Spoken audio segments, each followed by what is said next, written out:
Empowered, podcast that equips the church, parents, leaders, and the next generation.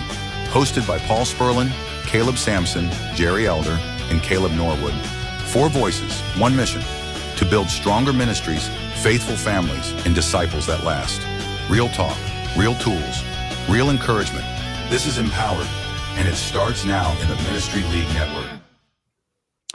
Welcome to the Empowered Podcast, brought to you by 4 guys who love the church and love all of its people. We're here to connect the church, parents, leadership, all people, in a great opportunity to grow God's kingdom. And that's what this show is all about, for us to see what we know to help you with our experiences and our education and some things that have gone on to bring y'all in this conversation. My name is Paul. I am with Jerry and Caleb, and this is the Empowered Podcast. Take it on, guys. I feel like a farmer today. Okay, when I said take it on, guys, I probably should have said take it on, Jerry. Take it on one person. I feel like Welcome to the show. This is the Empowered Podcast. Jerry, take it away. All right, Caleb, how are you today? Norwood. I'm great, Jerry. How are you? I'm wonderful. Tell me what's going on in your world. Well, this week is honestly, we just got done with grad school, so we are winding down. We're starting to, our interns will start on Sunday. So that's a big thing for our youth group, and we're excited about that. We've got 2 phenomenal interns, and they're going to be great this summer. So I'm so excited for them. Awesome. Samson, what's going on in your world down at Heritage? We're done with finals. We're done with graduation. We're gearing up for the Revive conference at the end of the month. It's a church evangelism workshop. And so love for everybody to come be a part of that. But got a lot of recording in my next few weeks that I'm working on, but glad to be here. Super. And Paul Sperlin, tell me what things are good going on at Piedmont Road and with Ministry League. We're all about connecting, folks. That's what we do. Like everybody else, we got a graduation thing coming up this Sunday, and dealing with that, and I'm looking forward to that. We have 9 this year, so a lot to deal with. Some have more, some have less, but we're blessed. And there's that. We got an event next weekend. Caleb and I, with a C, is involved with in Birmingham, a digital war, digital parenting kind of an event. So we're getting ready for that too. So a lot going on. Just because the school year ends doesn't mean ministry stops. We continue no matter what, every single day. That's what's crazy. Let me just say this. We think that in my life, people think December's crazy because of exposure, or in youth ministers' life, you think summer's crazy because it's summer. But I think ministry has turned into a situation to where it's just busy. It's just ministry. It's life. And if you're not busy in ministry, then you're probably not doing it right. So here we are to teach you how to fill up that calendar. That's right. And summertime is So really when the rubber meets the road. Well, it is. But, one of the things I think, Paul, I want to go back to you talking about using the word busy. You talk to various youth ministers, you talk to various ministers, and you say, well, I'm really busy. My schedule's really busy. I like to say ministry is good. Oh, busy, absolutely. I think, to me, to a Jerry Elder thing, busy is the negative word. To me, it's for me. I think ministry is great. And the fact that we get through ministry is very, very effective. And I think we're transition a little bit right here into what we want to talk about, that, building a ministry that lasts. Okay. So, we're at different spectrums here, everything from 2 years to, the time when Noah and his kids were in my youth group. And so we get, we're at that different spectrum. What is it that's going to make your ministry last? And I want to be on this, not just youth ministry. What is it that makes a ministry last? Let's talk about that for a little bit. Caleb, Norwood, what do you want to see with your 2 years? what do you want to see for your future ministry that lasts? What are some of the things that you recognize? Yeah. So one of the biggest things that has been such a blessing for me these past 2 years, and something that's going to continue on that I need, is just a great relationship with my elders. That has been solid. I mean, I serve under 12. We just had one step down, so I'm about to set 13. Count them up. I serve under 12 phenomenal elders that love the Lord, that love His church, that love us ministers, and that want to pour into us. And so, just seeing all of that and having that great support system with elders is so crucial for the ministry program. One of the things that I need to, that I think has to go into this, is not revolving myself around the ministry, not making the ministry me. Does that make sense?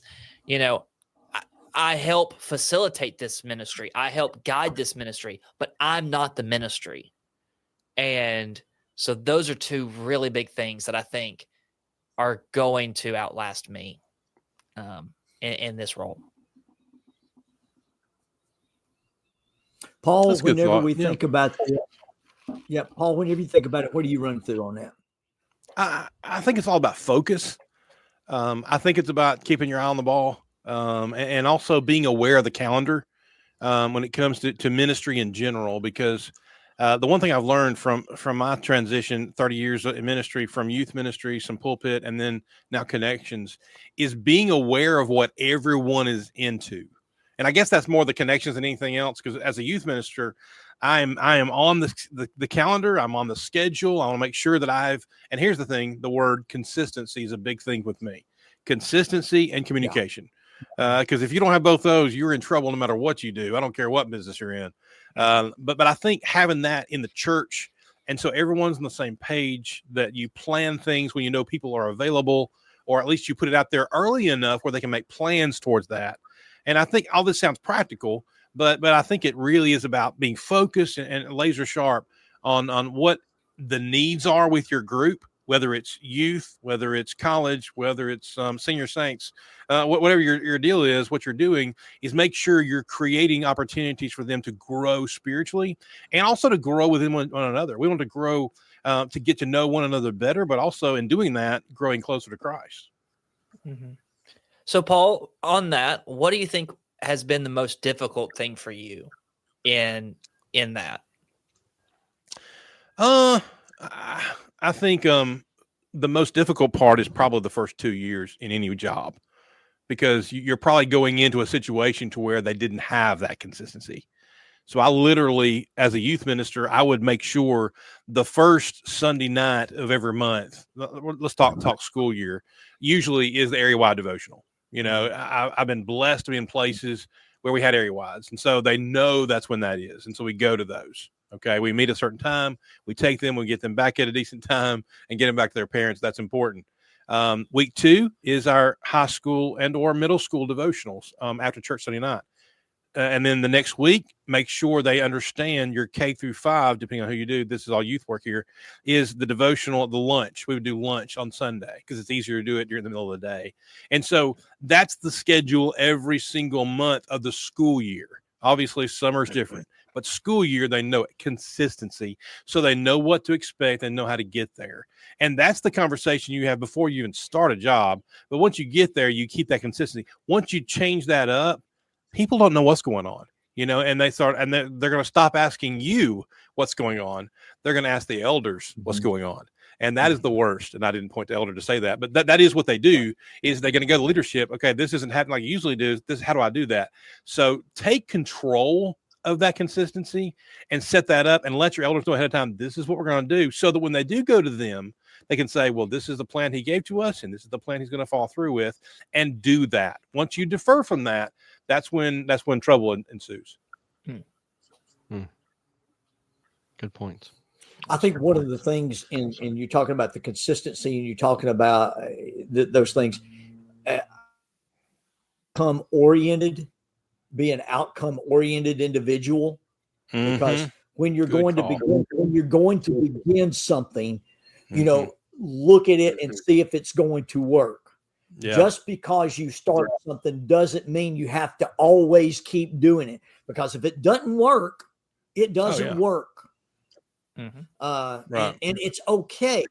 And I think that leaderships, I think families, I think ministers, youth ministers all around understand, you know, when you've got something that's going on in church and it's just not clicking, maybe it's time to find something else to either fill that spot. Yep. Or let it rest. We don't have to be doing something all the time. But to your point on that, Jerry, to your point on that too, is if you're going to do something, see it through. Don't start something and walk away and hope for the best. That'll never be successful. See it through, right, wrong, or indifferent. If it doesn't work out, that's fine. Let's do something different later. But at least see it through so it had a chance to do what it needs to do. I'm sorry. Go ahead. I'm just going to go to Caleb Sampson for a second. Since Caleb works primarily with a lot of the podcast and things that he sees out here, and he watches a lot of these things take place. What is the things that you see that not only preachers, youth ministers, but maybe just a member, if they're wanting to start something like this, what do you see they can do to have that consistency and be a glory to God? Well, not to start off on a negative, but don't be lazy. Just put in the work. And one of the things that I think the church has not done well in the past is, if we're going to do something, let's do it well. And not just slap something together and, you know, believe that just because you like yourself that you're going to be wildly popular. Put in the work, put some effort behind it, and then try to make real connections. People want authenticity, and that's what really comes through. Young people are huge, like, lie detectors. You know, they can sense when people are being genuine or not. Oh, yeah. And so putting in the effort and being really genuine about that you care about them. I've known guys that stayed at Works for years that, you know, listening to them speak, they weren't dynamic speakers, but they made connections with people in relationships, and they really showed that they genuinely cared about them. It just wasn't just lip service. And those guys stayed for forever, not because they were dynamic, but because they cared, and people could tell that they cared. And it seems like a lot of young people that look at ministry really want to be that dynamic, charismatic, speaker. But the reality is you'll make a much longer lasting impact if you really just care about people and their souls, and it comes across. And so, whether it's through digital media or whatever, don't be fake. Just really put in that relationship effort. And I think the another point of this is, we're not talking about a social gathering, right? We're talking about the church. And therefore, we have to understand that there's a mission here, right? It's not the Caleb show. It's not the Caleb Norwood show. It's not whatever the preacher is or whomever. It's not their show. We are about bringing people to God. And that's how the ministry lasts, is when we remind ourselves of that focus of, hey, I'm supposed to be bringing people to God, bringing people to Christ, bringing them to the knowledge of the redemptive story that he offers me. When it's about him, my mission, my ministry will last, because it's not about me. And because here's the thing, ministers are disposable, unfortunately, right? We can go and get another job, but what's the worst thing that could ever happen is if I leave somewhere and that ministry dies because I left. Because I've made it about me. It's a good point. Yeah. Let me bump off of you a second, Caleb, on as far as ministers and ministry goes. You've been at Henderson now for 2 years. statistics say you as a youth minister should be getting frustrated, and you should start be getting discouraged, and you should be looking for that next job because the parents don't like you and you're not doing what the elders have told you to do, and your statistics says you're done at 2 years. Mm-hmm. Now, let me go back on this and say this: work through the hard times, ride the wave that happened to you. Don't pick up and leave, because here's one of the things. And here's the old man coming out in me. And so, by the way, if you heard that rumble, that's the rock quarry. It's 12:30. They fire the rock quarry here every day at 12:30. And so, if you heard that rumbling, that's what that was. I did hear the rumble. Yes. Okay, so that's the rock quarry at my house. Underneath my house, probably, my house. Whatever. Yeah, whatever. But back to the point. On point. You got to ride through these moments that become hard to you. You have to work through them, and you got to understand, when you, as a minister, whether Connections, youth, wherever you are in that ministry with the congregation, when you leave that congregation, you're going to hurt the people you leave. And especially within youth ministry. I know of a place, again, we'll not name names, but they are now on their third youth minister in 5 years. And I'm going to tell you, the kids are hurting desperately bad, because now then they're going to look at a leadership and they're going to say, who's next? And how long are they going to be here with us? And for that reason, Jerry, I would feel bad for that next guy, because he's going to have to work triply hard to earn the trust of these kids, because they don't know when that ball's going to drop again. Right. That's exactly right. And granted, don't get me wrong. There are times when there needs to be a dismissal. I get that. But there are also times that you don't need to leave. You don't need to leave a work. You work through it, and you make things consistent in your work. You find the work relationship with your leadership, your eldership. You find that relationship that works, and you pursue through it. And I will guarantee you, if you do that, you will come content. You'll have more, and the Lord's church will flourish beside of it. One of the notes that we made in talking about this, isn't one of the things we want to do is to see what happens after we are gone from this world. It doesn't matter who we are. It's a matter what happens after we work. That's right. Jerry, to your point, I think a lot of guys, when their first work especially, have a rose-colored glasses view of what the church is going to be. And they think, I'm going to find the perfect church who's going to just love on me and treat me like royalty. And you get that honeymoon phase of the first, however long, first few months.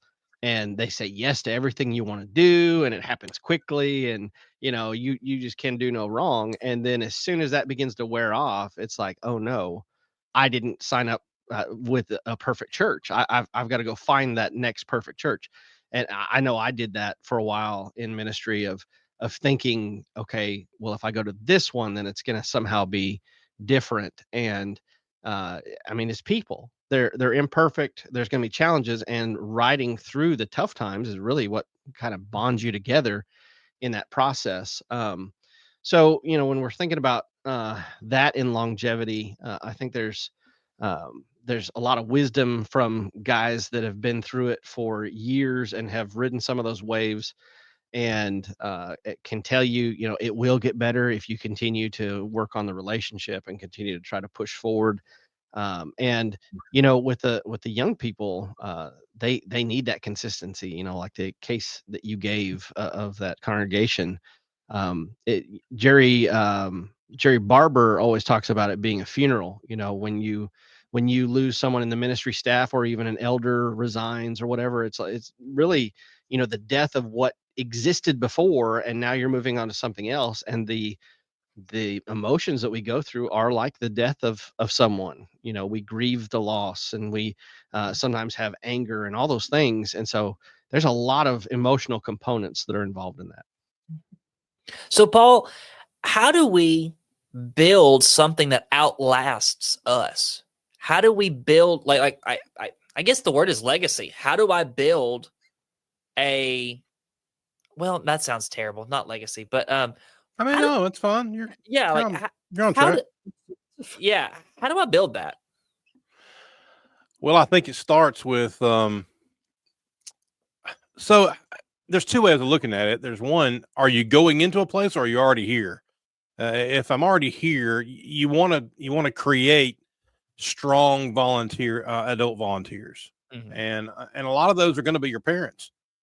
Now, I would never go to Exposure Youth Camp and put, 3 boys who are brothers and their dad to be the person in their room. I'd put their dad somewhere else, because I'd want him to have an opportunity to mentor and to minister to other kids, where it's a little different. You seem to be, as a kid, you seem to respect other people more than you do your own parents. That's sad, but it's how it goes sometimes.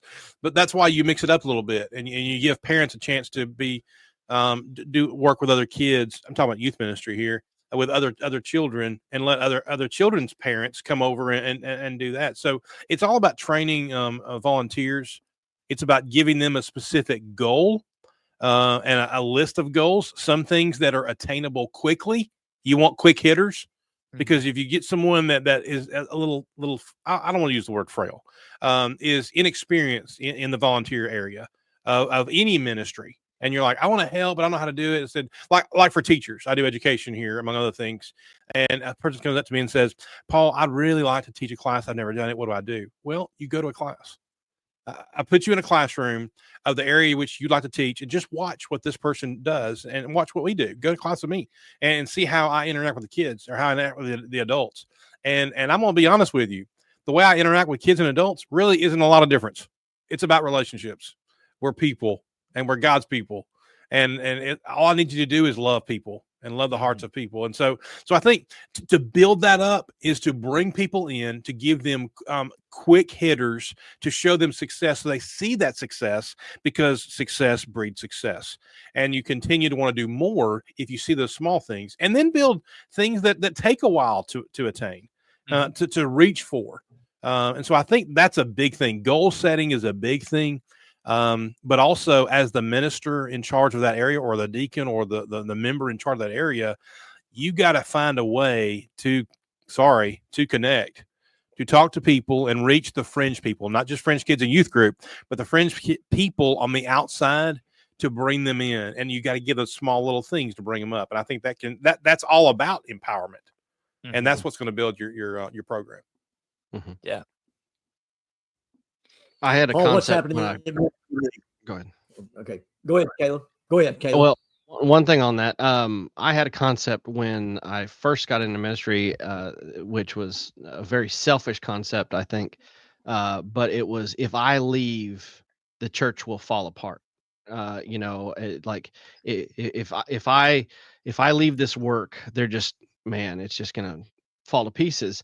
And over time, I learned that, I want to leave it better than when I came. And mm-hmm. I want to look back 5 years from now and go, man, look at how that grew after I left.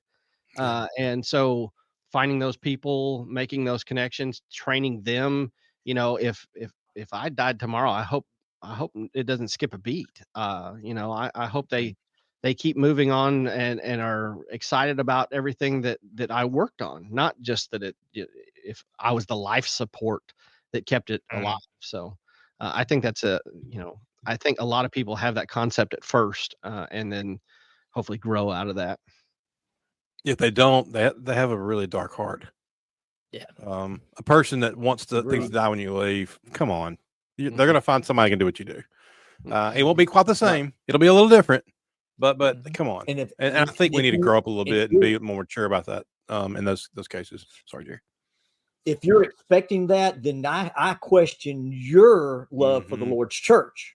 100%. I don't want want the Lord's church to continue to grow where I'm at. Like you made mention of it. if something happens to me, can the work continue on immediately? You know, and that's Paul. It goes back to adult volunteers. Right. If you're a lone gun doing the work, you need to step back and get your help now.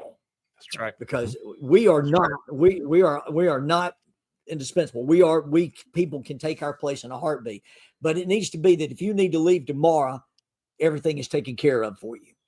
That's right. Well, the fact is too, Jerry, we can also avoid burnout by getting these adults to help us out. You know, we want longevity for our time in this congregation as well. We don't want to leave, you know, so let's create opportunities that if we had to, we're good. But also, if I'm here, I don't have to face burnout because I'm doing things by myself. So this is really a way to help each other. It's a self-help show, folks. It's all for you. And you know, one of the things when I first was hired on at Henderson, I had an elder sit me down, and I think one of the most helpful things he's ever said. And he says some great things. It's not like he's a one-hit wonder, but he said some amazing things. But he looked at me and he said, Caleb, he said, as a youth minister, it is easy for you to take on everything. He said, but when you do that, you are standing in between somebody fulfilling their ministry. Mm-hmm. And he said, you need to get out of their way. Yeah. And he said, let them help you. Don't hinder them. And that has stuck with me, and it has genuinely blessed our ministry here at Henderson.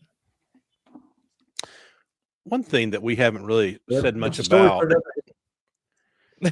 Oh yeah, what I'm about to share. It does go further, but one thing real quick is in the consistency and in the volunteers, getting them and the goal setting. It all comes back down to what you do in Bible class. I think the way in which you share the Bible, the way in which you dig deep and really try to teach Scripture, and the way Jesus wants us to walk, really is the foundation to all of it. If we do that, I think everything else is going to fall into place. That's right. Mm-hmm. Yeah. Jerry, one thing that we didn't talk about, and I think is something that comes up pretty often about youth work and whether it thrives or not, is the idea of, in a lot of cultures, in churches, you have a youth group that's almost like its own church. And it's separate from everything else that's going on. Can you speak to that a little bit? Yeah, it's real easy to do, because if you think about it, we silo our congregations anyhow, because we'll have, and we'll say, you got, well, I'll use this for an example. We have our children's work. We have our Pathfinders, which is grade 5 and 6. We have the youth group 7 through 12. We've got the C20s, which is now fixing to be branched out to college. And then we've got our 20s, and then we've got our 30s, and then we've got our adults. So, and then you got the empty nesters. So if you were living on a farm, you'd have a bunch of silos out there, and each one of those silos contains a certain thing. But the thing is, you're on the farm, you are out there, and everybody needs to be working together. The older people need to be feeding the younger need to be encouraging the older. Those that are parents need to be drawing in and taking advantage of the situations that take place in churches. Yes, you can make it your own congregation if you want to. Is there a place for that? Absolutely. But when you look at something like an EYC, Paul, it's not just young people. No. EYC. You've got people that are in their 60s and 70s and 80s that attend there. They do. And for that, and I'm thankful for that. There needs to be more of it, okay? But the question is, how do you make that happen? How do you make that happen? I think you've got to be intentional to make these things happen. Mm-hmm. You've got to look at Miss Smith, who needs somebody to mow their yard. Well, it's not just going over and mowing Miss Smith's yard. It's after you get finished and Miss Smith sits down and she brings you that bottle of water. You sit down and you say, Miss Smith, tell me a little bit about yourself. Mm-hmm. And you find out that Miss Smith's husband was a World War II veteran. what he fought at this place, or he fought and had this thing. They have three children. Yeah, one lives in New York, one lives in Arkansas, and the other one lives in Louisiana. And I've got 6 grandchildren. Tell me about your grandchildren, Miss Smith. Oh, I've got a boy that's the same age as you, and if he lived here, he'd mow this yard too. But it's about building relationships.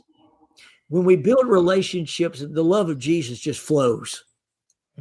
That's what happens in that matter.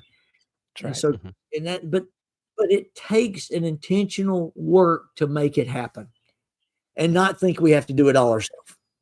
That's right. 100%.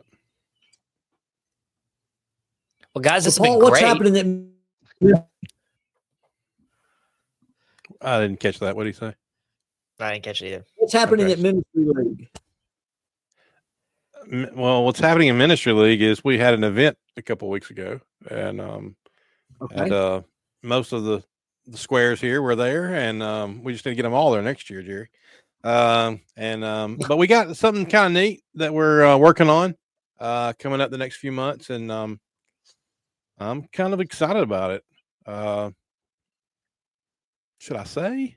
You should. Should I throw it out there? You should.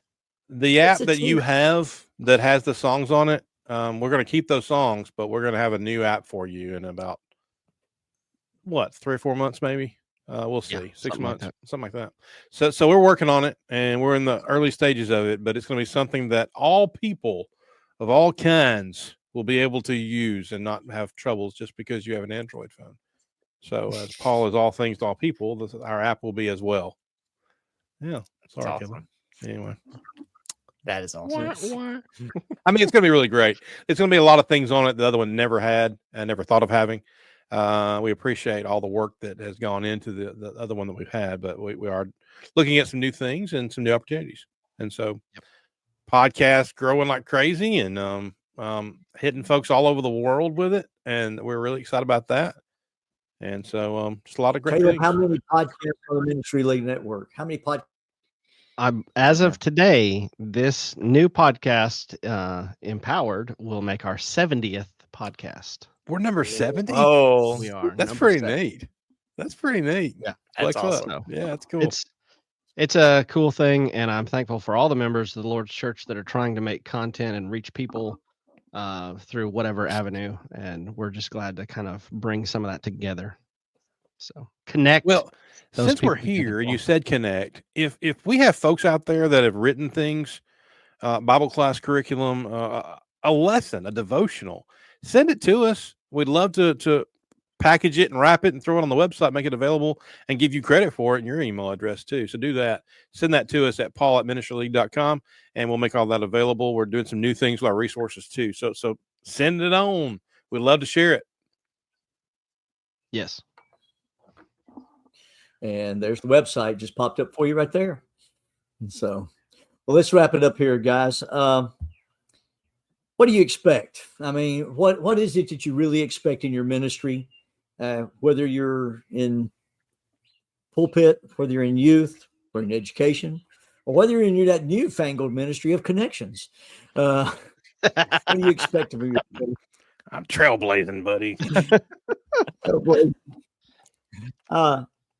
I think one of the things that we brought back is this: we expect some consistency, and that I think that of all things is one of the.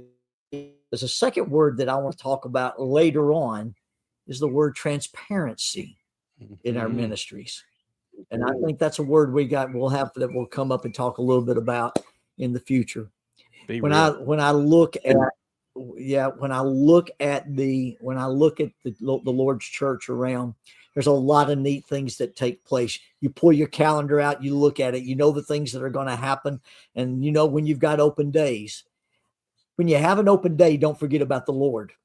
When you have an open day, make sure that that's the day that you work twice as hard for the Lord. There's a thing that I do. I tell people I don't pray for the Lord to come back. Wait a minute, aren't you ready for him?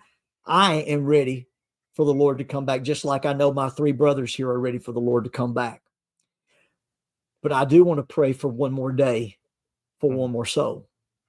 Because in the end of all of this, God gives us, why is it God gives us an every day to go back and gain another soul? He wants all of his children to come home. And how's that going to happen? By us empowering one another to do the work and do the will of God every day.